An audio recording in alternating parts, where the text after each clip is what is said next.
Bonjour et bienvenue pour cette présentation de mon activité. Donc je m'appelle Brice Hainaut, je suis hypnothérapeute et je vous reçois en consultation dans mon cabinet à Angers pour des séances d'hypnose. Donc dans cette vidéo, je vais répondre à vos questions. Je vais expliquer d'abord quelles sont la liste des problématiques, les différentes choses que l'on peut explorer avec l'hypnose, combien de séances sont nécessaires pour atteindre un résultat. On verra également les contre-indications. Il y a quelques contre-indications à connaître avant de faire de l'hypnose. Voilà, je vous expliquerai comment ça marche, comment se déroule une consultation. Il y a aussi beaucoup de croyances autour de l'hypnose. Est-ce qu'on est tous réceptifs à l'hypnose? Est-ce qu'on va perdre le contrôle pendant la séance? Je vous expliquerai aussi brièvement mon parcours, ce que je propose. Et ensuite, je vous expliquerai comment prendre rendez-vous, comment venir au cabinet et comment me contacter. Quelles sont les raisons qui motivent les gens à venir consulter? Donc avec l'hypnose, on peut explorer de très nombreuses problématiques. L'hypnose peut agir sur les émotions, sur nos comportements, sur certains symptômes psychosomatiques, par exemple. On peut agir aussi sur l'image qu'on a de soi, par exemple. Il y a beaucoup de gens qui viennent pour des problèmes de confiance en soi. Donc des gens qui ont un manque de confiance, un manque d'estime d'eux, qui ont cette difficulté à parler en public dans un groupe, par exemple. Ça peut poser des difficultés, par exemple, à des étudiants qui veulent passer un oral devant une classe. Il y a des gens qui préparent des conférences, on peut travailler autour de ces thématiques-là. Il y a aussi tout ce qui est phobie sociale. Beaucoup de gens qui ont cette difficulté à être dans un groupe avec du malaise social. Ça peut poser des problèmes jusqu'à s'isoler complètement pour certaines personnes. Ça rejoint tout ce qui est troubles anxieux, crise d'angoisse, crise de phobie, crise de panique. En hypnose, on peut travailler sur les phobies. Donc depuis que je fais cette activité, j'ai vu un nombre incalculable de phobies. Donc les plus courantes, c'est la peur de conduire, la peur d'avoir un accident sur l'autoroute, la peur de passer sur un pont par exemple. Il y a tout ce qui est agoraphobie, la claustrophobie, euh, la peur des araignées, l'arachnophobie. Voilà, il y a énormément de phobies différentes. L'hypnose est assez efficace sur ces thématiques-là. Bien sûr, il y a toutes les problématiques autour des dépendances, l'alcool, le tabac, la dépendance au sucre, tout ce qui est drogue aussi, les addictions lourdes. On peut travailler sur tout ce qui est troubles alimentaires, donc les gens qui ont un objectif de perdre du poids, en lien parfois avec du grignotage, les quantités, des fois on mange trop, toutes ces thématiques-là. Souvent ça touche aussi l'image qu'on a de soi, la confiance, comment on se sent dans son corps, la relation au corps. C'est intéressant comme thématique. Il y a beaucoup de gens qui viennent me voir aussi pour les troubles du sommeil, donc avec des réveils nocturnes, difficulté à s'endormir ou se rendormir, avec tout le manque d'énergie dans la journée, tout ce que ça a derrière. En hypnose, on peut travailler aussi sur certaines douleurs chroniques.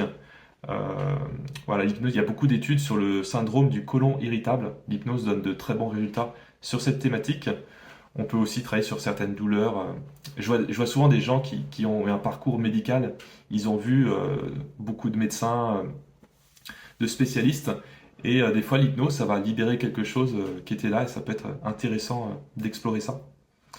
En hypnose, on peut travailler sur les traumatismes, donc tout ce qui est accident, les deuils, séparation, il peut y avoir des agressions aussi. J'en reçois beaucoup de gens sur ces thématiques-là. Sachant qu'en hypnose, quand c'est un traumatisme complexe, un traumatisme qui a été répété de très nombreuses fois sur plusieurs années, dans ces cas-là, il vaut mieux consulter un psychiatre ou se faire vraiment accompagner par un psychiatre. Mais sur les traumatismes qui sont plutôt ponctuels dans la vie, l'hypnose peut être une aide intéressante. En hypnose, on peut travailler sur tous les problèmes relationnels, des gens qui viennent pour une difficulté de communication, de compréhension dans leur couple, dans la famille. Je vois beaucoup de gens aussi qui ont fait un burn-out, des gens qui ont des difficultés au travail, par exemple, euh, avec souvent ouais, des émotions de colère. On peut travailler sur la gestion des émotions. Et ensuite, il y a aussi toutes les thématiques autour de la préparation mentale, atteindre un objectif. Il y a des gens qui viennent, par exemple, pour des sportifs. J'ai accompagné plusieurs sportifs de haut niveau pour réaliser un rêve, réussir une compétition, se projeter dans une conférence. J'ai reçu des musiciens aussi qui préparaient des tournées, par exemple.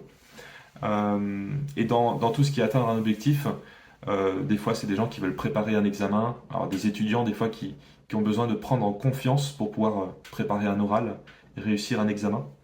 Euh, J'accompagne des gens aussi qui veulent passer le permis avec cette peur, justement, cette phobie de conduire, le manque d'assurance au volant.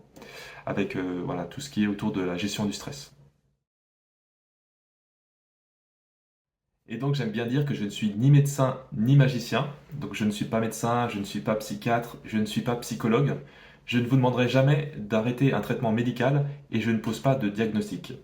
Cependant, l'hypnose est tout à fait complémentaire à d'autres formes de thérapie. Mais voilà, si vous avez une question d'ordre médical, je vous invite plutôt à demander conseil à votre psychiatre ou à un médecin généraliste. Il y a un rapport de l'INSERM, donc c'est l'Institut français national de recherche sur la médecine, qui a étudié l'hypnose et qui a démontré qu'il n'y avait pas de problème de sécurité, que l'hypnose est plutôt une pratique sûre si elle est bien encadrée. Dans cette étude, il démontre qu'il y a un potentiel assez intéressant autour de l'hypnose, sachant que l'hypnothérapie en France est une pratique qui est non réglementée. Donc c'est important de trouver une personne en qui on peut avoir confiance et qui a des diplômes et qui a été vraiment formée dans des bonnes conditions. Cependant, il y a quand même certaines contre-indications à faire de l'hypnose, principalement les personnes qui souffrent de troubles mentaux graves, par exemple la schizophrénie, la paranoïa, les troubles bipolaires, les personnes qui font des bouffées délirantes, voilà, surtout les personnes qui sont dans des phases aiguës, non stabilisées, et s'il n'y a pas d'évaluation médicale derrière, c'est important vraiment dans ces cas d'avoir un suivi et de demander l'avis de votre psychiatre ou de votre médecin. Combien de séances sont nécessaires pour avancer? L'hypnose est un état qui peut être très puissant. J'ai vu beaucoup de personnes, des fois, qui sont libérées de choses assez lourdes en une seule séance. Parfois, en une seule séance, il peut y avoir vraiment un déclic. Cependant, souvent, c'est quand même conseillé de faire plusieurs séances. Même si on a un très bon résultat dès la première séance, c'est bien souvent de faire une deuxième séance pour consolider, renforcer, rendre les effets plus durables. Et ça dépend aussi de chacun. Il y a des personnes pour qui ça va être vraiment très efficace en une seule séance. Pour d'autres personnes, parfois, ça prend un peu plus de temps. Des fois, ça va être plutôt 2 séances, 3 séances. J'ai accompagné aussi des personnes, des fois sur plusieurs années, sur une dizaine de séances, par exemple, sur différentes thématiques. Dans tous les cas, c'est important de prendre le temps. Je recommande souvent de faire une première séance pour voir déjà si on a un bon contact, si la méthode vous convient et si vous pouvez déjà voir quelques améliorations. Et ensuite, ça sera à vous de voir voilà, si vous voulez reprendre un deuxième rendez-vous plus tard pour aller plus loin dans l'expérience ou consolider ce qui a déjà été travaillé. Et bien sûr, les résultats ne sont pas garantis. Je ne peux pas faire de promesses de guérison. Chacun est différent, chacun a son histoire de vie. Donc moi, je m'engage à faire mon maximum pour vous aider sur le temps de la séance, pour vous accompagner. Et ensuite, voilà, à vous de voir les résultats que vous pouvez retirer de cette pratique. Qu'est-ce que l'hypnose? Donc l'état d'hypnose, on appelle ça un état modifié de conscience. C'est un état qui est tout à fait naturel, que l'on retrouve régulièrement dans nos journées. Voilà, des fois quand on lit un livre, quand on est plongé dans des rêveries, par exemple, on est dans des états un petit peu modifiés de conscience déjà. Et en hypnose, on va chercher à accéder à ces états modifiés de conscience pour les amplifier.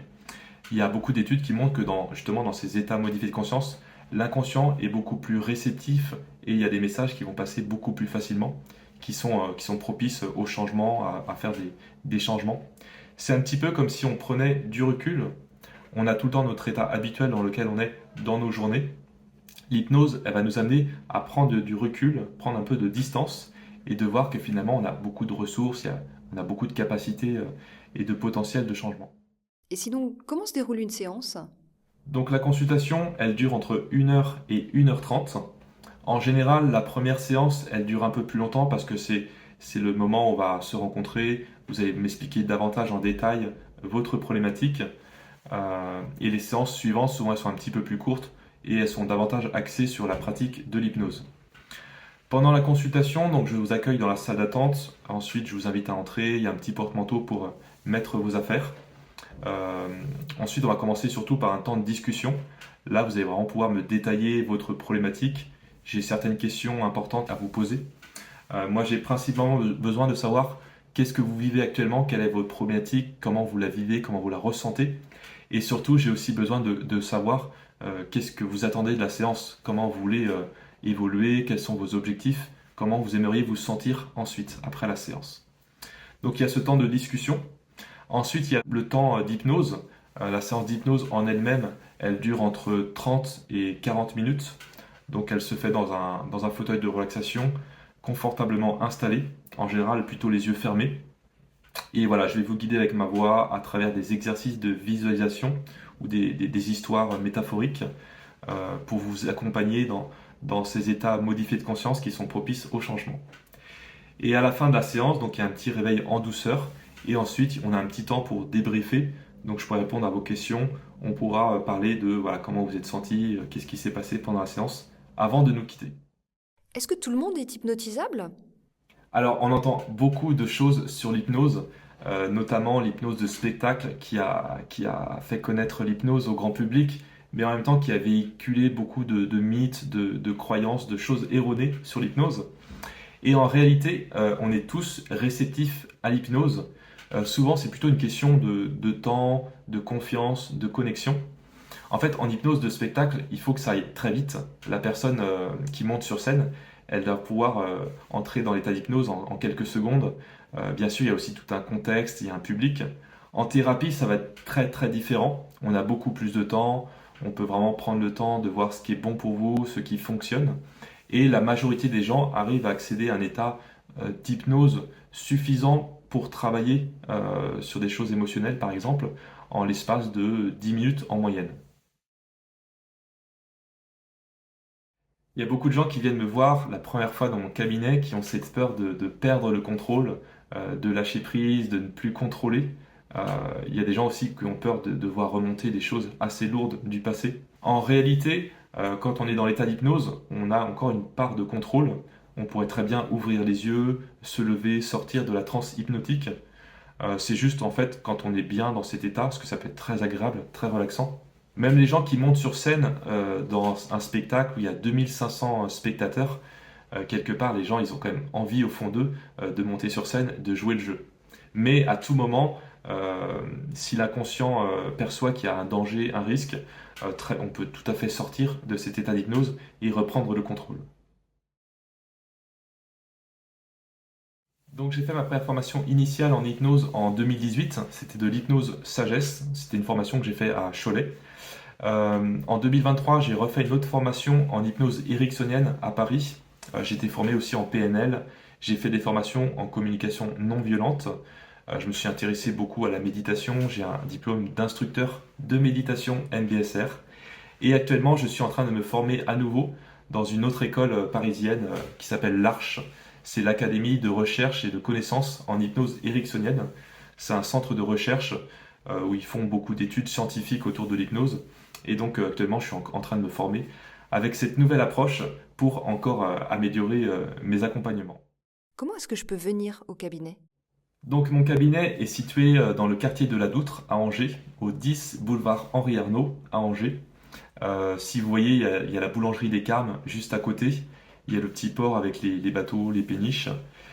Pour venir, il y a le parking du Grand Théâtre du Quai qui est à 5 minutes à pied. C'est un parking gratuit. Il y a aussi le parking de la Rochefoucauld qui est gratuit, qui est à 5 minutes à pied. Et maintenant, c'est aussi possible de venir en tramway. Donc il y a l'arrêt de tram station d'Outre qui est juste devant le bâtiment Alain Rousseau. Donc le cabinet, il est situé au premier étage du bâtiment Alain Rousseau. Vous allez voir, c'est une agence immobilière. Et en fait, simplement, vous pouvez entrer librement dans le hall de l'agence. Il y a un escalier sur la gauche et mon cabinet est au premier étage, au fond du couloir. Il y a des petites pancartes pour vous indiquer la route. Comment est-ce que je peux prendre rendez-vous? Les prises de rendez-vous pour un rendez-vous avec moi se font principalement en ligne. C'est plus simple, c'est plus rapide. Vous pouvez trouver mon agenda en ligne, le lien vers mon agenda sur mon site web, où vous pourrez voir les créneaux disponibles. C'est aussi possible de me contacter par téléphone. Alors je réponds rarement au téléphone et j'écoute rarement aussi ma messagerie vocale. Donc le mieux, si vous voulez vraiment me contacter, c'est plutôt d'envoyer un SMS. Je réponds beaucoup plus rapidement par SMS. Et si besoin, on peut fixer un rendez-vous téléphonique. Et vous pourrez retrouver toutes ces informations sur mon site web www.bricehypnose.com. Je reste à votre disposition et au plaisir de vous rencontrer. À bientôt!